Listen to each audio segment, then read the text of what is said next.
तो golden video है, 5+ से अधिक आपका नंबर दे सकता है, पक्का कर सकता है। पेपर के पहले ये जो भी आपके 25 से 30 मिनट हैं बहुत इंपॉर्टेंट है और डायरेक्टली हम क्वेश्चन टू आंसर करने जा रहे हैं। महत्वपूर्ण 80 प्रश्न ये सिलेक्टेड प्रश्न हैं और जो एग्जाम में जिस तरह से प्रश्न पूछे जा रहे हैं उनको ध्यान में रखते हुए ये 80 प्रश्न तैयार किए गए हैं, तो आपके लिए बहुत इंपॉर्टेंट है।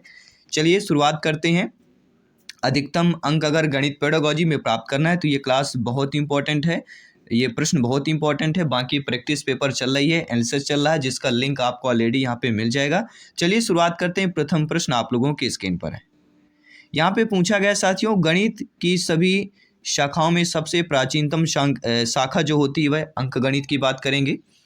एवं रेखा गणित में प्रायोगिक स्तर पर प्रयुक्त होने वाली शिक्षण विधि जो होती है प्रदर्शन विधि। जी हाँ, प्रायोगिक स्तर पर प्रयुक्त होने वाली जो शिक्षण विधि है वह प्रदर्शन विधि की बात करेंगे। एंड एक अच्छी मूल्यांकन विधि वह है जिसमें क्या देखा जाता है, तो कोई भी एक अच्छी मूल्यांकन विधि वह कहलाती है जिसमें बालक के व्यवहार में परिवर्तन करने की विधि हो। जी हाँ, बालक के व्यवहार में परिवर्तन कर दे तो वह एक अच्छी मूल्यांकन विधि कहला जाएगी। ठीक है, अगला प्रश्न है साथियों कि जैकेल एल मोरेनो का संबंध किस विधि से है। सभी यहाँ पे ध्यानपूर्वक सुनिएगा, वीडियो को देखिएगा, हो सके तो लिख लीजिएगा, हो सके तो टेलीग्राम इंस्टाग्राम पर जरूर ज्वाइन कर लीजिएगा। नोट्स वीडियो फाइल फ्री प्राप्त करने के लिए लिंक आपको डिस्क्रिप्शन बॉक्स में दे दिया गया है। जैकब एल मोरेनो का संबंध सभी जानते हैं, समाजमिति विधि की बात करेंगे। एंड समस्या समाधान विधि का सोपान है, तो समस्या समाधान विधि के सोपान की बात करें तो निष्कर्ष निकालना। जी हाँ, देखिए समस्या का समाधान करना मतलब निष्कर्ष निकलना चाहिए। कहते हैं ना, कोई भी समस्या है अगर उसका समाधान कर रहे हैं मतलब निष्कर्ष निकल रहा है, तो समस्या समाधान विधि का जो प्रमुख हमारा सोपान होता है वह निष्कर्ष निकलना की बात करेंगे, निष्कर्ष निकालने की बात कर रहे हैं। साथियों, गणित विषय की विशेषता क्या क्या होती है, तो गणित विषय तर्कपूर्णता होती है, परिणामों की निश्चितता होती है और शुद्धता होती है। ये तीनों हो जाएगा, या आपके पेपर में तीनों आएगा ऑप्शन, तो उपरोक्त सभी वाला होगा, या इनमें से पूछा जाएगा कि गणित विषय की विशेषता नहीं है, दो दिया जाएगा, तर्क करने की पूर्णता और एक शुद्धता दिया जाएगा, और तीसरा दे दिया जाएगा कि परिणामों की अनिश्चितता, या कोई ऐसा ऑप्शन दे दिया जाएगा तो जो नेगेटिव हो जाएगा। ठीक है, तो दोनों चीज़ें पूछी जा सकती हैं, ये आपके माइंड पर निर्भर करता है कि पॉजिटिव लेना है सकारात्मक लेना है। ठीक है, सकारात्मक को नकारात्मक बना सकता है, पॉजिटिव को नेगेटिव, नेगेटिव को पॉजिटिव बना सकता है। ठीक है, चलिए, चिंता, बोध, तर्क शक्ति, विश्लेषण की क्षमता बढ़ाने वाला जो विषय होता है वह आपका गणित विषय है। ठीक है, तो ये कहने की बात नहीं होगी, जिस विषय का होगा उसी विषय की बात करेंगे, जिस विषय का पेपर होता है, जिस विषय का सब्जेक्ट की। गणितीय निष्कर्ष शर्मान होते हैं क्योंकि, देखिए गणित जो निष्कर्ष होते हैं कहते हैं ना वह शर्मान होते हैं। क्यों होते हैं, इसका रीजन यह है कि ये तर्क पर आधारित होते हैं, तर्कात्मक होते हैं। ठीक है, अगला प्रश्न है, शिक्षण उद्देश्यों का क्रमिक वर्गीकरण किया गया है, तो सभी जानते होंगे। जी हाँ, शिक्षण उद्देश्यों का क्रमिक वर्गीकरण ब्लूम के द्वारा किया गया है। ये शब्द, ये नाम, ये नोट कर लीजिएगा। अगला प्रश्न है साथियों दिया गया, ब्लूम टेक्सोनॉमी का अंग नहीं है, तो जो बुद्धि होता है यह ब्लूम टेक्सोनॉमी का अंग नहीं है। ठीक है, ऑप्शंस नहीं दिए गए हैं, डायरेक्टली आज क्वेश्चन आंसर कर रहे हैं, क्योंकि ऑप्शंस करते तो यह जो वीडियो है 1 घंटे से कम नहीं होता। ठीक है, क्योंकि ऑप्शंस करते उनका डिफिनेशन करते, क्योंकि इतना समय नहीं है, मुझे लगता है क्वेश्चन टू आंसर करना चाहिए था। ठीक है, तो संश्लेषण विधि के संदर्भ में कौन सा तथ्य गलत होता है, विश्लेषण से प्रयुक्त या विश्लेषण से पहले प्रयुक्त होती है, तो संश्लेषण विधि के संदर्भ में यह तथ्य गलत है कि विश्लेषण से पहले प्रयुक्त होती है। ठीक है, ये ध्यान दीजिएगा, ये तथ्य गलत होगा। कौन सा सिद्धांत प्रयोजना विधि का नहीं है, तो जो मूल सिद्धांत होता है यह प्रयोजना विधि का नहीं कहलाता है। और दैनिक पाठ योजना के निर्माण में सम्मिलित होता है, तो दैनिक पाठ योजना के निर्माण में विषय वस्तु का चयन, शिक्षण उद्देश्य का निर्धारण और शिक्षण विधियों का निर्माण, ये तीनों जो है दैनिक पाठ योजना के निर्माण में सम्मिलित होते हैं। अगला प्रश्न है, अनुप्रयोग संबंधी प्राप्त उद्देश्यों की प्राप्त होती है जब छात्र क्या करता है, समस्या हल करने की उपयुक्त विधि चुनता है। जी हाँ, जो अनुप्रयोग संबंधी प्राप्त उद्देश्यों की प्राप्त तभी होती है जब छात्र क्या करता है, समस्या हल करने की उपयुक्त विधि चुन लेता है। अगला प्रश्न है, ज्ञानात्मक पक्ष के उद्देश्यों में सर्वाधिक योगदान किसने दिया है, तो ज्ञानात्मक पक्ष में सर्वाधिक योगदान आपके ब्लूम महोदय जी ने दिया है। एंड पाठ योजना का भाग नहीं होता है, तो शिक्षा के उद्देश्य जो है यह पाठ योजना के भाग नहीं होते हैं, नोट कर लीजिएगा। एंड गणित के मानसिक सिद्धांत के जन्मदाता हैं। तो गणित के मानसिक सिद्धांत की जब भी बात करते हैं तो प्लेटो महोदय का जिक्र आता है, ठीक है। एंड निगमन विधि का जो उपयोग कहलाता है, तो सूत्र का प्रयोग करना, निगमन सूत्र का प्रयोग किस में किया जाता है, निगमन विधि में किया जाता है, या निगमन विधि का उपयोग है सूत्र का प्रयोग करना, किसी टाइप से प्रश्न पूछा जाता है। और नीचे कमेंट बॉक्स में अवश्य बताइएगा प्रश्न आप लोगों को कैसे लगे हैं। किसी भी प्रश्न पर डाउट हो, आपका प्रत्येक कमेंट फीडबैक सर्वोपरि है, सर्वमान्य है। जयसवाल सर आप सभी का अभिनंदन, स्वागत करते हैं, आप सभी के माता पिता को प्रणाम करते हैं। जी हाँ, सभी मित्रों को जय हिंद, वंदे मातरम, इंकलाब जिंदाबाद। एग्जाम को फतेह करना साथियों, आपका एक एक कमेंट, आपका एक एक फीडबैक सर्वोपरि है, सर्वमान्य है। जी हाँ, प्रश्न दिया गया कि समान से विशिष्ट की ओर जो शिक्षण सूत्र आधारित होता है, तो समान से विशिष्ट की अगर बात करें तो निगमन विधि नोट कर लीजिएगा। जी हाँ, सामान्य से विशिष्ट निगमन विधि की बात करेंगे। एंड विशिष्ट से समान तथा स्थूल से सूक्ष्म की ओर जो शिक्षण होता है वह आगमन होता है। आगमन में क्या होता है, विशिष्ट से समान एंड स्थूल से सूक्ष्म की ओर शिक्षण सूत्र पर आधारित होता है। और गणित शिक्षण के प्रेरणात्मक सिद्धांत के सूत्र कौन होते हैं, तो गणित शिक्षण के प्रेरणात्मक सिद्धांत के जो सूत्र होता है वह सजीवता कहला जाएगा। गणित शिक्षण के लिए पाठ्य योजना का निर्माण आवश्यक क्यों होता है, तो गणित शिक्षण के लिए पाठ्य योजना का निर्माण विषय वस्तु का विकास सुव्यवस्थित ढंग से किया जाता है। अगला प्रश्न है, रेखा गणित में कौन से आयाम को प्रमुख स्थान दिया जाता है, तो रेखा गणित को आकार, विस्तार एवं स्थित प्रमुख स्थान जो है ये तीनों आयामों को दिया जाता है। गणित विषय का सबसे अधिक संबंध किससे होता है, तो विज्ञान के साथ है, सभी जानते होंगे, काफ़ी बार पूछा गया प्रश्न है, रिपीटेड प्रश्न है, संभावित प्रश्न है। अगला है, वह उद्देश्य जो शिक्षक गणित पढ़ाने के बाद कक्षा में ही प्राप्त कर लेता है, यह शिक्षण उद्देश्य की बात करेंगे। अगला प्रश्न दिया गया है कि गणित शिक्षण में मूल्यांकन में ब्लूप्रिंट क्या होता है, तो ब्लूप्रिंट जो होता है वो प्रश्न पत्र निर्माण की आधारशिला होती है। कहते हैं ना, गणित में जोड़, घटाना, गुणा, भाग, ये गणित की आधारशिला है, नींव है, ठीक है। ये चीज़ बनना है तो सबसे गणित बन जाएगा। सबसे पहले एक जोड़, फिर इसके बाद घटाना, गुणा, भाग की संक्रिया। तो गणित इसी प्रकार गणित में शिक्षण या गणित शिक्षण में मूल्यांकन में जो ब्लूप्रिंट होता है वो प्रश्न पत्र की आधारशिला की बात करेंगे।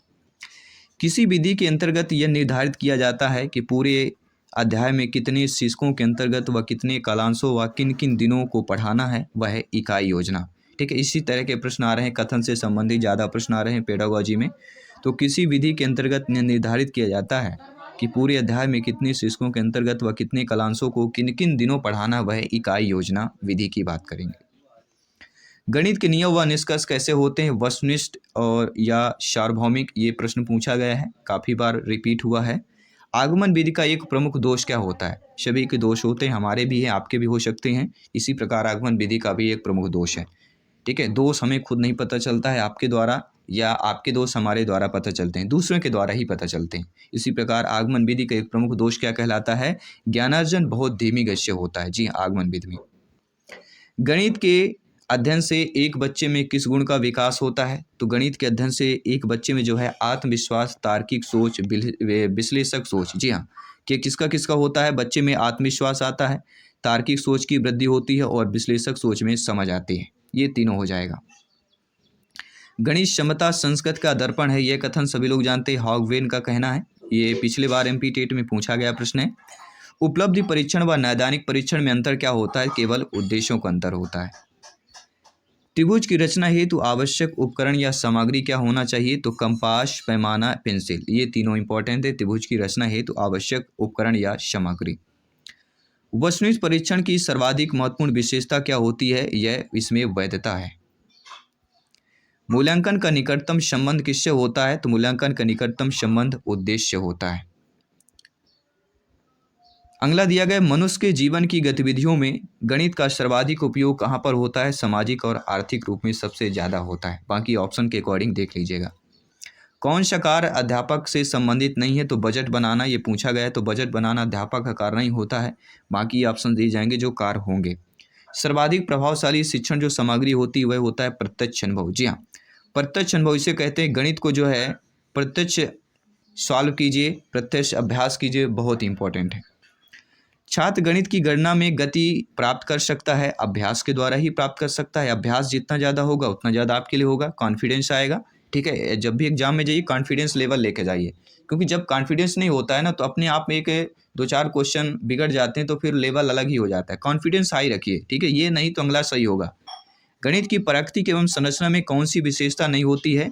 तो गणित की सभी शाखाओं का मूलभूत आधार समुच्चय सिद्धांत भाषा है। जी हाँ, गणित की प्रकृति एवं संरचना में कौन सी विशेषता नहीं होती है? तो गणित की प्रकृति और संरचना में यह विशेषता नहीं होती है कि गणित की जो है मैथ्स की सभी शाखाओं का मूल आधार समुच्चय सिद्धांत भाषा है। गणित सभी विज्ञानों का द्वार एक कुंजी है, यह शब्द रोजर बेकन का है, ये भी पूछा गया प्रश्न है। रोजर बेकन और आपका एक है, ठीक है, जो हमने पिछला पढ़ा था, उनका क्या था, एक क्या बोलते हैं, हॉगबेन। जी हाँ, गणित सभ्यता और संस्कृत का दर्पण है, यह हॉगबेन का कहना है। और जो आपका यह प्रश्न आ गया कि गणित सभी विज्ञानों का द्वार और कुंजी है, तो रोजर बेकर की बात की जाएगी। द्वार और कुंजी रोज खोलते हैं कि नहीं खोलते हैं? डेली, रोज, रोज शब्द है, हम बोलते हैं ना कि रोज आना ऐसा कार्य करते हैं, तो द्वार और कुंजी हम रोज खोलते हैं, बंद करते हैं, ठीक है। ज्ञानात्मक पक्ष में सबसे उच्च उद्देश्य किसे माना जाता है? तो ज्ञानात्मक पक्ष में सबसे उच्च उद्देश्य मूल्यांकन को माना जाता है। एंड समान से विशिष्ट का सिद्धांत किसमें प्रयोग होता है? तो निगमन विधि में। जी हाँ, हम पिछले ही बात कर चुके हैं, समान से विशिष्ट जो है निगमन विधि में होता है, और विशिष्ट से समान आपके किस में होता है? आगमन में। गणित में किस विधि में हम पराया सूत्र या नियमों की सहायता लेते हैं? जी हाँ, पराया सूत्र, ये ध्यान दीजिएगा शब्द, ये प्रश्न आ सकता है कि गणित के किस विधि में पराया सूत्र की सहायता लेते हैं? वह निगमन विधि में, या नियमों की सहायता लेते हैं, यानी कि डायरेक्टली नियम की सहायता न पूछकर पराया सूत्र पूछा जा सकता है, तो वह है कि आपकी निगमन विधि। छोटी कक्षाओं में गणित विषय में रुचि उत्पन्न करने के लिए पढ़ाने का जो तरीका होना चाहिए, मनोरंजन एवं खेल संबंधी होना चाहिए। यदि किसी विद्यार्थी गणित विषय कई बार अनुत्तीर्ण हो जाता है, तो यह जानने के लिए कि गणित की किस शाखा में वह कमज़ोर है, कौन सी विधि का उपयोग में आप ले लेंगे, वह उपचारात्मक। देखिए, हमें ये जानना कि वह कमज़ोर किस शाखा में, तो जानने के लिए हम उसका क्या है, उपचारात्मक तरीका अपनाएंगे, ठीक है। इसके बाद फिर निदान करेंगे, निदानात्मक की बात करेंगे। अगला है कि एक शिक्षिका विद्यार्थियों से पत्तियों को एकत्र करने और समिति पैटर्न पहचानने के लिए या पहचान करने के लिए कहती हैं। यह कार्य शिक्षिका के किस प्रयास को दर्शाता है? देख, जब आपकी नियुक्त हो कि आप लोग अध्यापक अध्यापिका बनेंगे, शिक्षक बनेंगे, और एक आप शिक्षिका हैं, शिक्षक के नाते बच्चों या बालक बालिकाओं से, छात्रियों से पत्तियों को एकत्र करने और समिति जो है पैटर्न पहचानने करने के लिए कहेंगे, तो यह कार्य जो है आपका प्रयास दर्शाता है कि वास्तविक जीवन को गणितीय अवधारणाओं के साथ जोड़ने संबंधी का प्रयास दर्शाता है। एक गणित शिक्षिका संकल्पना पढ़ाते समय विद्यार्थी के अक्सर पृष्ठ पोषण लेती है, तो क्या लेती हैं यहाँ पर? इस क्रिया को रूप आत्मक आकलन कहा जा सकता है। इसी प्रकार के प्रश्न पूछे जा रहे हैं, तो ध्यानपूर्वक समझ लीजिएगा, ठीक है। अभी एग्जाम के पहले बहुत ही जरूरी है समझना।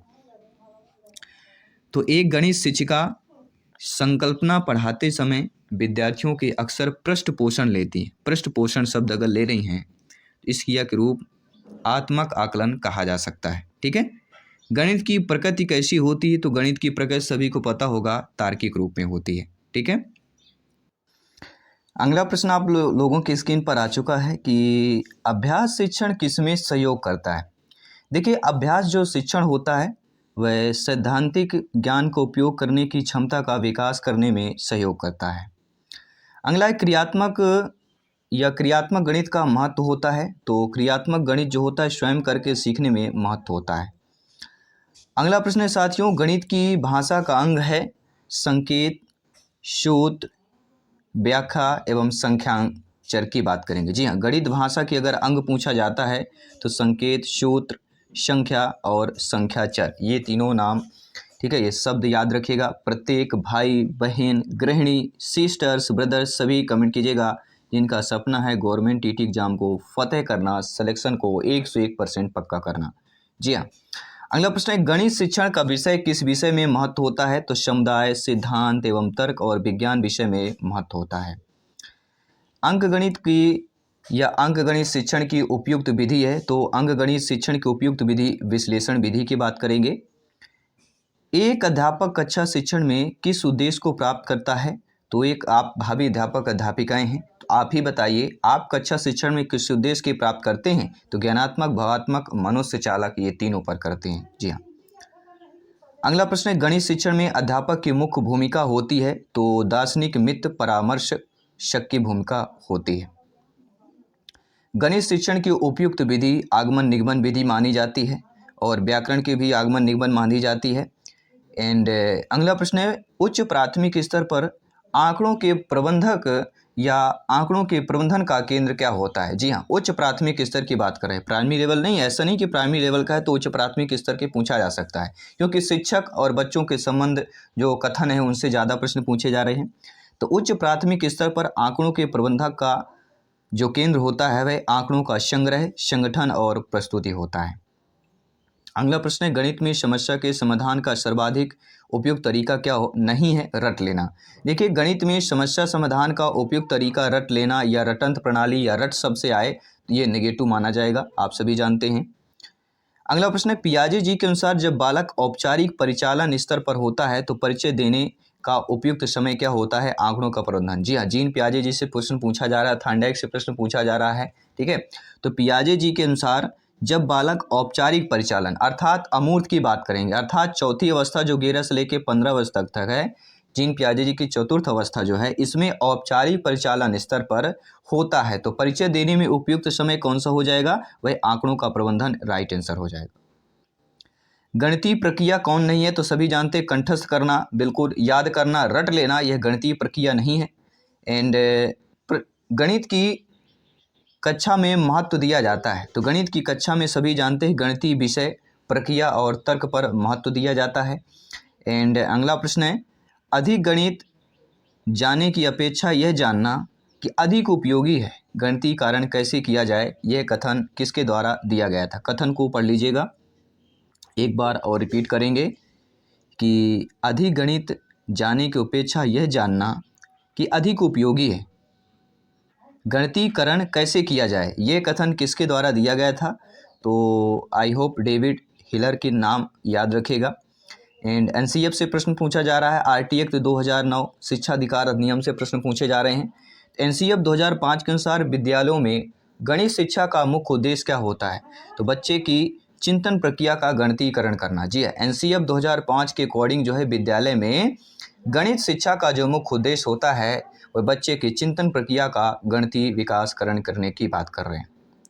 अगला प्रश्न है साथियों, एनसीएफ 2005 के अनुसार गणित की पाठचर्या महत्वाकांक्षी सुसंगत है और यह महत्वपूर्ण गणित पढ़ाती है। यह महत्वाकांक्षी का अर्थ क्या हो जाएगा? तो विद्यालय में गणित शिक्षण के उच्च उद्देश्यों की खोजने की बात कर रहे हैं। नोट कर लीजिएगा, प्रश्न इंपॉर्टेंट है सिलेक्शन की दृष्टि से देखा जाए तो। अगला प्रश्न यहाँ पे बहुत ही अच्छा इंटरेस्टेड प्रश्न है। इस प्रश्न को हम वीवीआईपी कैटेगरी पर रखेंगे क्योंकि इसी प्रकार के प्रश्न पूछे जा रहे हैं कि अनिल सभी प्रश्नों के मौखिक उत्तर तो दे देता है परंतु जब समस्याओं के हल लिखता है तो गलतियां करता है। उसके लेखन में गलतियों को हटाने हेतु कौन सी उपचारात्मक विधि सर्वश्रेष्ठ मानी जाएगी? मतलब कोई बालक बालिका है, बच्चा है, विद्यार्थी है, शिक्षार्थी है जो मौखिक उत्तर दे देता है परंतु जब समस्या वहाँ पर आती, जब वह लिखता है, उसके हल जो है लिखता है, कलम चलाता है कापी रफ पेन में तो गलतियाँ कर देता है। तो उसके लेखन में गलतियों को हटाने हेतु जो उपचारात्मक विधि सर्वश्रेष्ठ होगी उसे ऐसे कार्यपत्रक देकर रिक्त स्थान भरने को कहना चाहिए जिसमें आंशिक रूप से समस्या हल की गई हो। अगला प्रश्न है, हमारी विद्यालय पाठचर्या में गणित शिक्षण के स्थान को सुनिश्चित करने के लिए युगल आधार वाक्य क्या होगा? कि किस प्रकार की प्रत्येक विद्यार्थी के मस्तिष्क को व्यस्त रखा जाए और किस प्रकार शिक्षार्थियों के संसाधनों को सुदृढ़ बनाया जाए। शून्य की खोज किसने की है? सभी को पता होगा, आर्यभट्ट महोदय की बात करेंगे। एंड सांख्यिकी में प्रसारण का विश्लेषण नामक विधि का मुख्य श्रेय किसका था? जी हाँ, नोट कर लीजिएगा इस प्रश्न को, इंटरेस्टेड प्रश्न है, संभावित प्रश्न है। सांख्यिकी में प्रसारण का विश्लेषण नामक विधि का मुख्य श्रेय किसका था? तो R.A. फिशर महोदय का नाम नोट कर लीजिएगा। हासिल का संप्रत्यय को गणित में सर्वप्रथम किसने दिया? श्रीधर ने। सभी जानते ये भी प्रश्न पूछा गया है कि हासिल का संप्रत्यय को गणित को सर्वप्रथम किसने दिया? आपके श्रीधर महोदय जी ने दिया था। जी हाँ। सबसे छोटी अभाज्य संख्या या सबसे छोटी सम अभाज्य संख्या आपकी 2 है, नोट कर लीजिएगा, ये भी काफ़ी बार पूछा गया प्रश्न है। एंड सबसे छोटी प्राकृत संख्या हमारी 1 है और सबसे पता है 1 से लेके अनंत तक हमारी संख्याएं प्राकृत संख्याएं कहलाती हैं। एंड गणित विज्ञान क्या है? तो गणित विज्ञान जो है घटनाओं का विज्ञान है और गणित की उन्नति और वृद्धि देश की संपन्नता से संबंधित है। यह कथन नेपोलियन का है। यह प्रश्न आया हुआ है। जी हाँ, आपके एमपी टेट में यह प्रश्न आया हुआ है, पूछा गया प्रश्न है, हो सकता है रिपीट हो सकता है यह प्रश्न कि गणित की उन्नति और वृद्धि देश की संपन्नता से संबंधित है। यह कथन नेपोलियन का है। उच्च कक्षा में जो है गणित की कौन सी शिक्षण विधि ज़्यादा लाभदायक होती? वह होती निगमन विधि। लेकिन निम्न कक्षा की बात करें प्राइमरी में, वह होती आगमन विधि। उच्च कक्षाओं में निगमन होती है। गणित की सर्वाधिक प्राचीन शाखा अंक गणित की बात करेंगे। एंड छोटी कक्षाओं के लिए उपयोगी विधि आगमन विधि हम बात ही कर चुके हैं पिछले क्वेश्चन में। ठीक है, उच्च में आपके निगमन है और छोटी कक्षाओं में आगमन है। आगमन विधि किस शिक्षण सूत्र पर आधारित होती है? तो आगमन विधि हम बात कर चुके हैं, विशिष्ट से सामान्य की ओर बात कर रहे हैं एंड समान से विशिष्ट निगमन में होता है। ह्यूरिस्टिक विधि का केंद्रीय सिद्धांत क्या है? तो स्वयं करके सीखना, यह ह्यूरिस्टिक विधि का केंद्रीय सिद्धांत है। एंड उदाहरण से नियम बनाया जाता है आगमन विधि में। एंड गणित शास्त्र संग्रह किसकी पुस्तक है, बुक है? तो महावीराचार्य जी, सभी जानते हैं समझते हैं कि गणित शास्त्र संग्रह की पुस्तक किसकी है? महावीराचार्य महोदय जी की है। और लीलावती पुस्तक के लेखक कौन है? भास्कराचार्य द्वितीय। जी हाँ, लीलावती का नाम आता है, भास्कराचार्य द्वितीय का नाम ले लीजिएगा और गणित शास्त्र संग्रह का नाम आता है महावीराचार्य जी का नाम ले लीजिएगा। 22 दिसंबर को गणित दिवस किसके जन्म दिवस के अवसर पर मनाया जाता है? श्रीनिवास रामानुजन। या किस दिवस या किस दिन को गणित दिवस मनाया जाता है? और या कह सकते हैं कि श्रीनिवास रामानुजन के जन्मदिन के अवसर पर गणित दिवस किस तारीख को मनाया जाता है, किस दिन को मनाया जाता है? वह है 22 दिसंबर। किसी भी टाइप से प्रश्न पूछा जा सकता है क्योंकि सिलेक्शन सरों पर ही है। जी हाँ, सभी कमेंट कीजिएगा, प्रत्येक भाई बहन गृहिणी सभी शिक्षक बंधु। जायसवाल सर आप सभी का अभिनंदन, स्वागत करते हैं टीटी फैमिली शिक्षकों के परिवार जायसवाल कोचिंग सेंटर पर। जी हाँ, मैथमेटिक्स सोसाइटी की स्थापना इलाहाबाद में किसने की थी? तो ये जान लीजिए पहले, मैथमेटिक्स सोसाइटी की स्थापना इलाहाबाद में हुई है। किसके द्वारा? प्रोफेसर BN प्रसाद के द्वारा की गई थी। एंड गणित विज्ञान की रानी है, यह किसका है? गॉस का कथन है या गॉस का, ये ध्यान दीजिएगा। गाउस आ सकता है नाम या गॉस, ठीक है, ये दोनों सेम ही है। तो गणित विज्ञान की रानी है, किसका कथन है? गॉस का कथन है। एंड गणित वह भाषा है जिसमें परमेश्वर ने संपूर्ण जगत या ब्रह्मांड को लिख दिया है, यह कथन गैलीलियो का है। देखिए, जब भी ब्रह्मांड की बात की जाए गैलीलियो का नाम ले लीजिएगा। जी हाँ, ब्रह्मांड और गैलीलियो का संबंध जटिलता से है और मिलता जुलता है। एंड इस अंतिम प्रश्न है आपका कि गणित को विज्ञान का नौकर माना है, किसने माना है? बेल ने। जी हाँ, नौकर को बेल दे देना बहुत ही जरूरी है। कहते हैं जेल में बेल मिलना बहुत मुश्किल पड़ जाती है, तो गणित को विज्ञान का नौकर किसने कहा? बेल माना है, नोट कर लीजिएगा। ठीक है, ये रहे आपके महत्वपूर्ण 80 प्लस हमने यहाँ पे क्वेश्चन किए।